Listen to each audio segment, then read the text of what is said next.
صحابہ کرام نے نبی صلی اللہ علیہ وسلم سے پوچھا کہ غیبت کسے کہتے ہیں، تو آپ نے فرمایا کہ غیبت یہ ہے کہ تو اپنے کسی مسلمان بھائی کا ذکر یا تذکرہ اس کی غیر موجودگی میں اس انداز میں کرے کہ اگر اسے معلوم ہو جائے تو اسے برا محسوس کرے۔ صحابہ کرام نے فوراً ہی پوچھا کہ یا رسول اللہ صلی اللہ علیہ وسلم، چاہے اس کے اندر وہ خصلت یعنی وہ عادت موجود بھی ہو، یعنی ہم جو بات اس کی ایبسنس میں کر رہے ہیں چاہے اس کی عادت ہے، مثلا کئی دفعہ بات ہوتی ہے کہ کوئی شخص کہہ رہا ہوتا ہے کہ وہ فلاں شخص بہت دکھاوا کرتا ہے، بہت شو آف کرتی ہے اور بہت ریا کرتی ہے یا بہت جھوٹی ہے یا بہت اس کے قول و فعل میں تضاد ہے،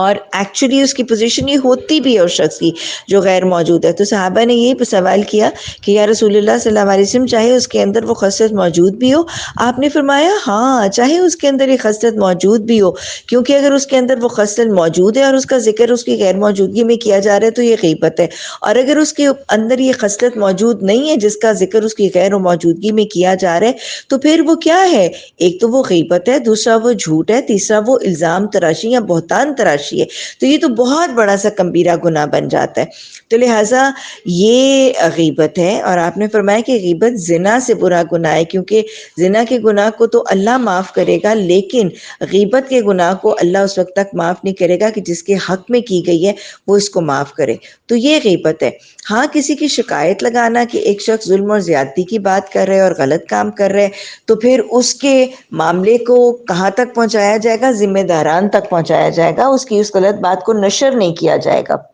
کیونکہ جو شخص اصلاح کی نیت سے اور اصلاح کے ارادے سے کسی کی غلط بات کا تذکرہ کرتا ہے پھر اس کا انداز بھی بہت فرق ہوتا ہے اور اس کا دائرہ کار بھی بہت فرق ہوتا ہے۔ اگر اصلاح کے لیے کسی کی برائی کا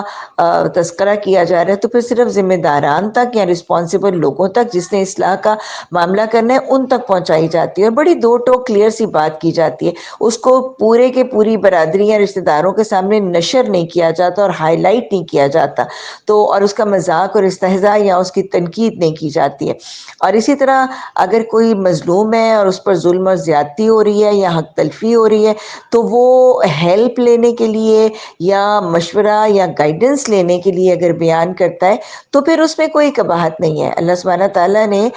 قرآن میں بھی اجازت دی ہے نا، لا یحب اللہ الجہر بالسوء، اللہ کو بدگوئی پسند نہیں ہے سوائے وہ شخص جس پر ظلم کیا جا رہا ہے۔ تو